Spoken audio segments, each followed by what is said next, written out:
boxing is the swill barrel of sports. It's a dirty racket in many instances, and that's the way it's going to be.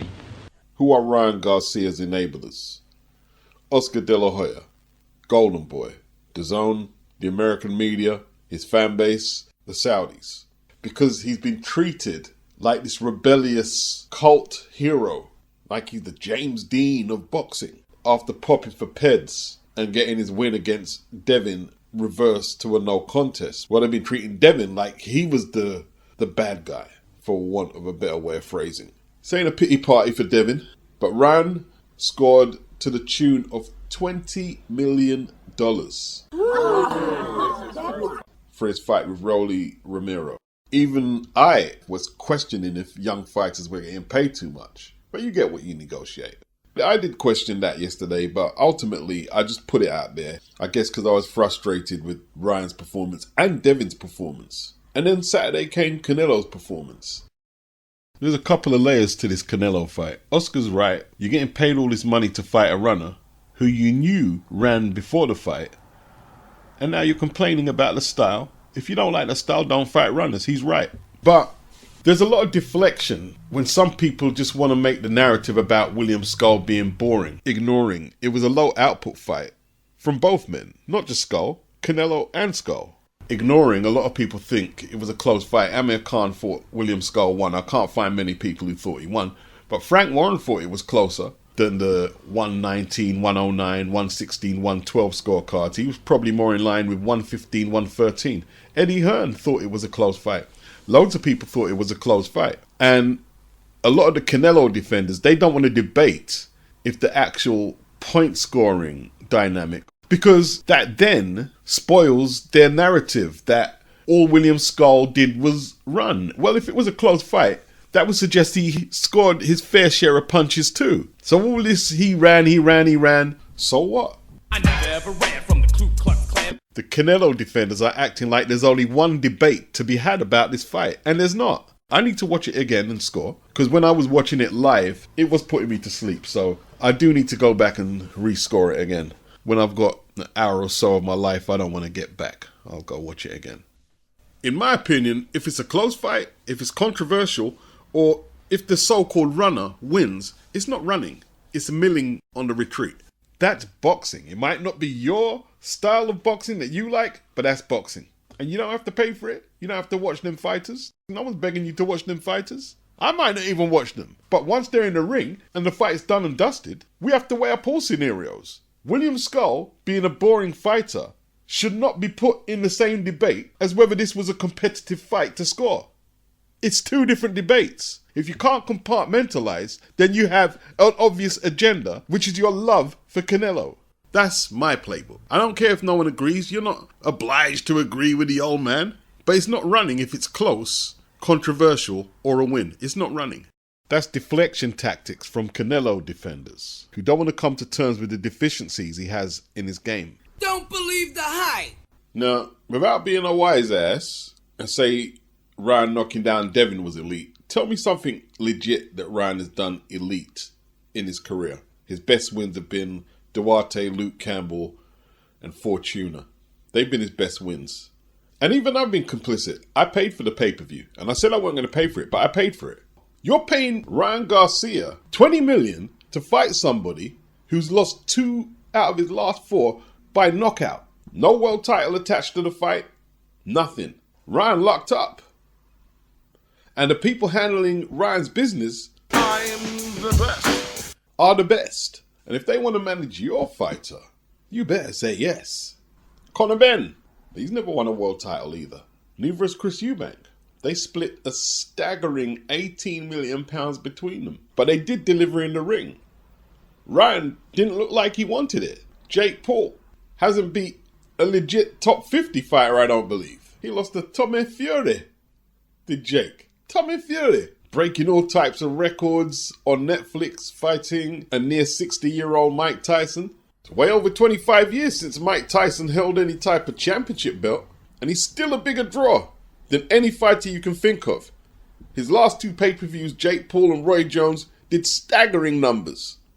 This is all pay-per-view based content. Pay-per-view doesn't work because you think two fighters are elite or they're not elite. Pay-per-view works on a very simple logic. If it sells, it succeeds. If it doesn't sell, it fails. And as for Canelo, shut the fuck up! I paid for your pay-per-view too. Post-fight, you should have been saying, I really enjoyed chasing around the Cuban man for my $100 million purse. I really enjoyed my workout. Yeah. And he'll be getting a guaranteed $150 million to fight Terence Crawford. Crawford will get $50 million.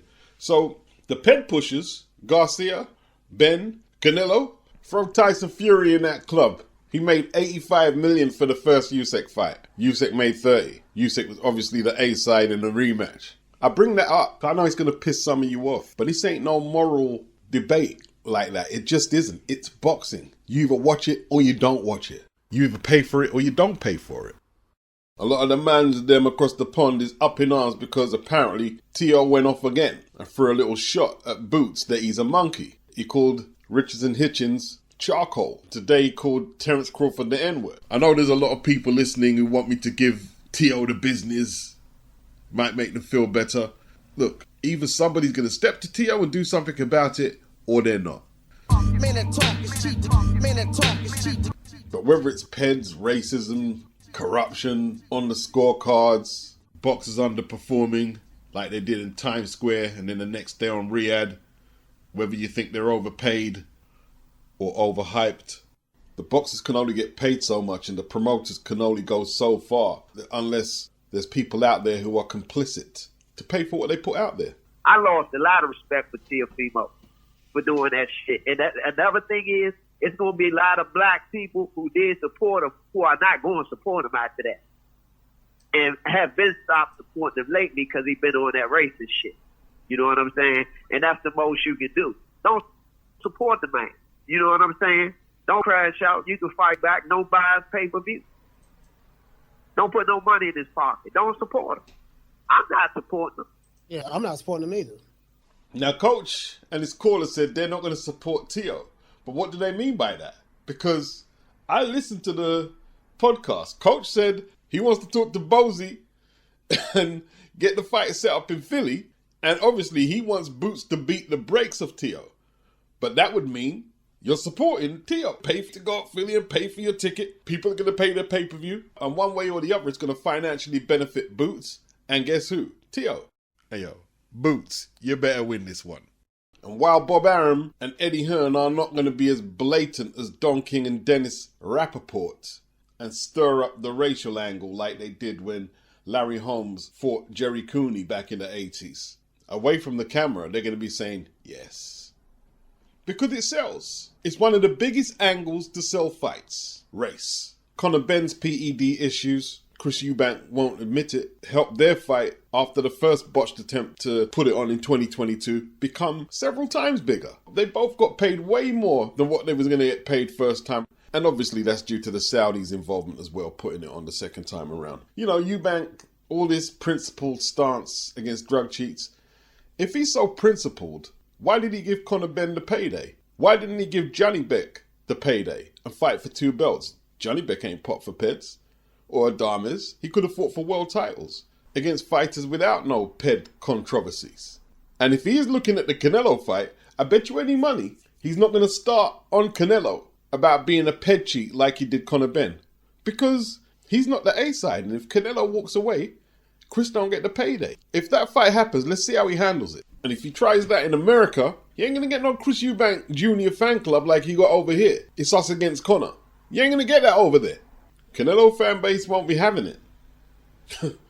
You know, I'm hearing people say Ryan is finished. Ryan ain't finished.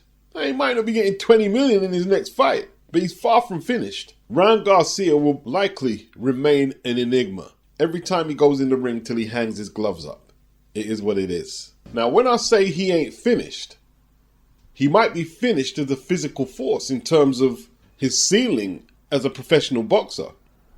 But in terms of him being a draw, no. And the whole thing is about manipulation.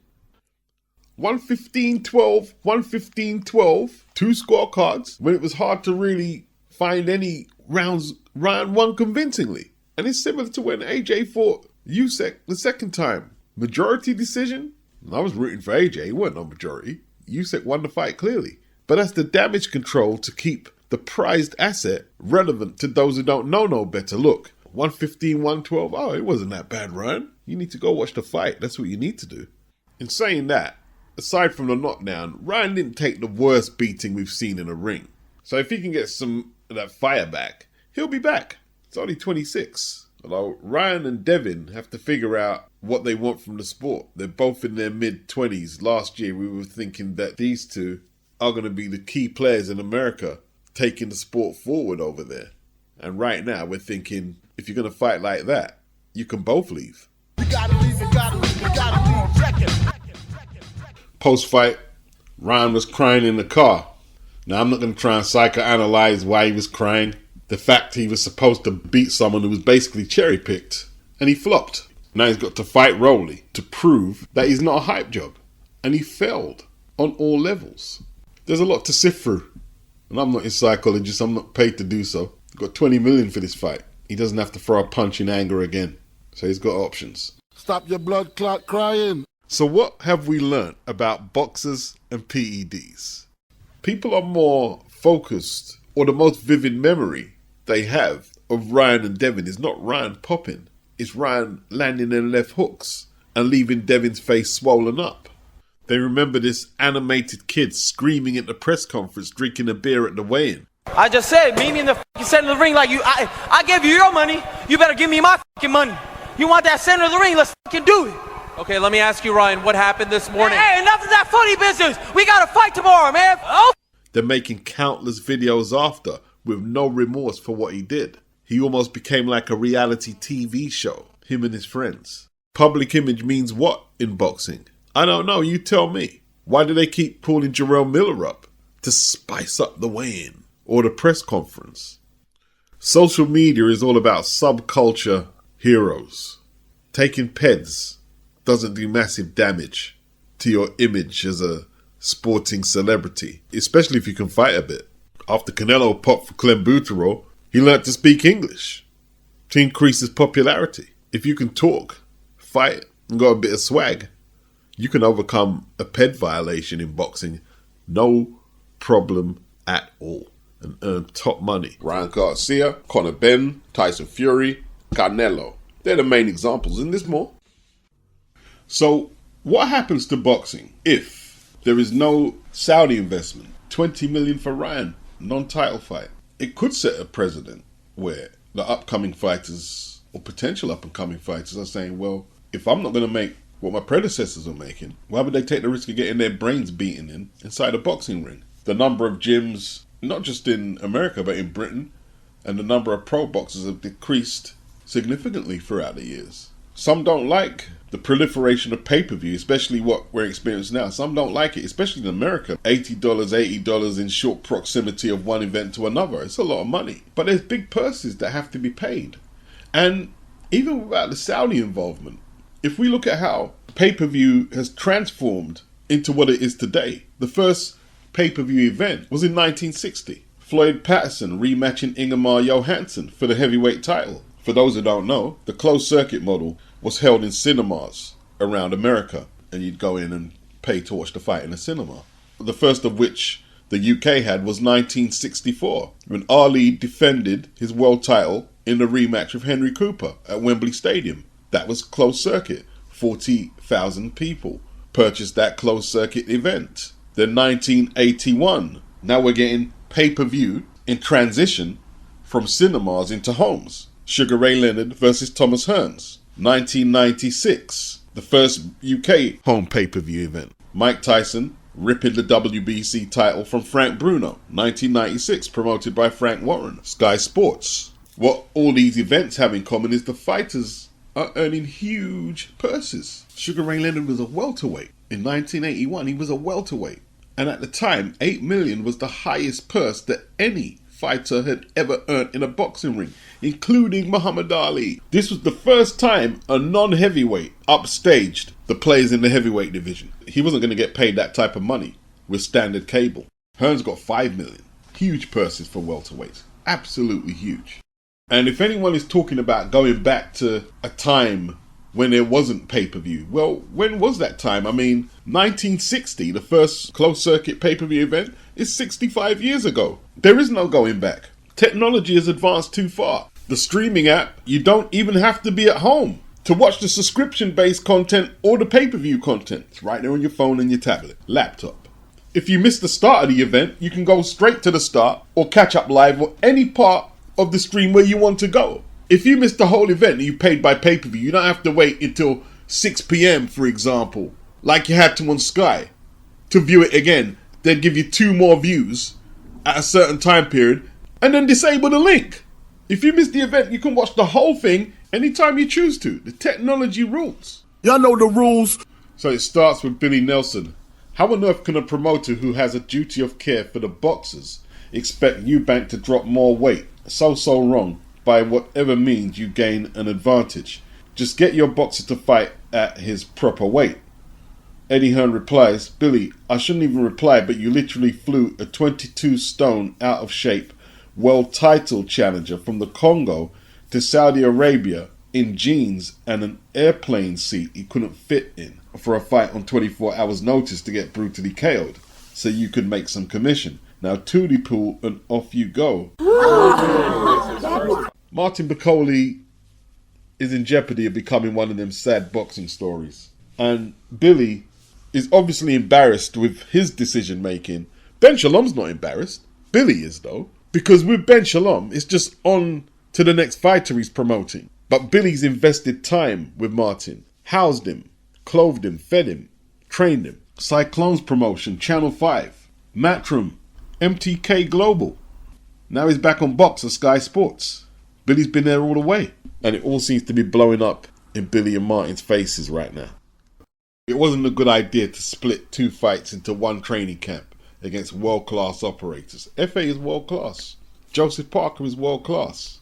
Martin has issues with his weight maintenance. Let's look at the catalogue of errors.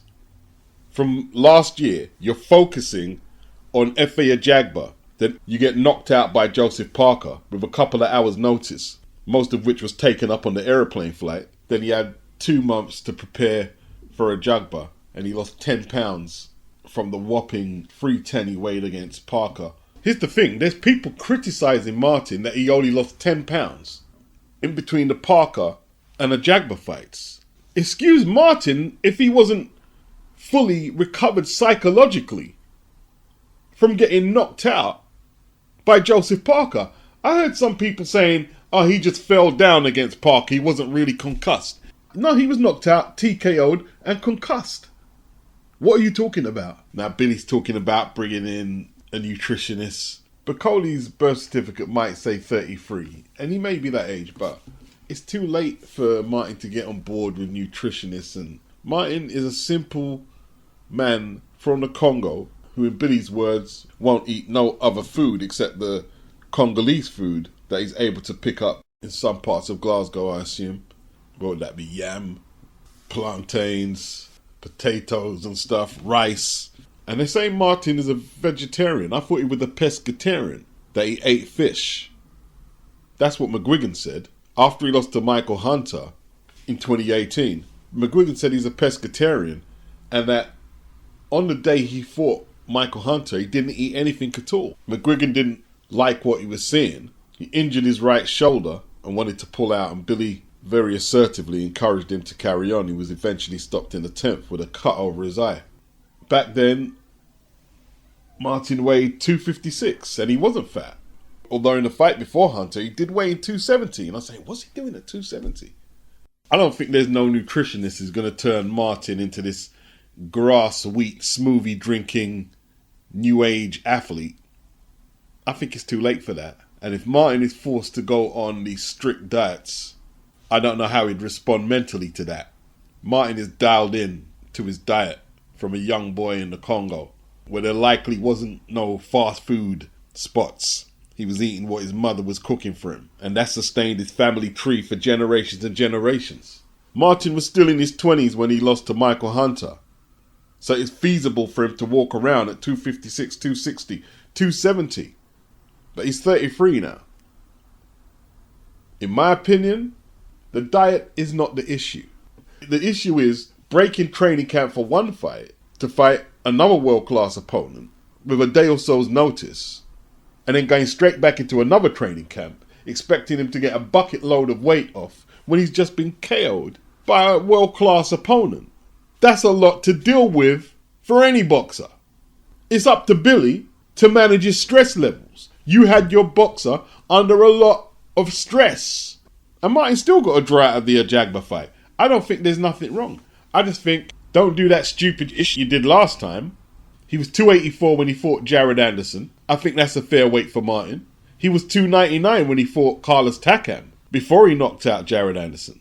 I think more than likely, if they had just stuck to the original plan and trained for F.A. Ajagba, no distractions, Martin would have had more of a chance of losing more weight and being in fighting shape. He would have lost more than 10 pounds. Was he going full tilt in training after getting knocked out by Joseph Parker?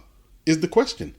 See, when Martin goes Congo, how do people show Martin love? Have some food. And Martin with that big smile is just eating food and eating food.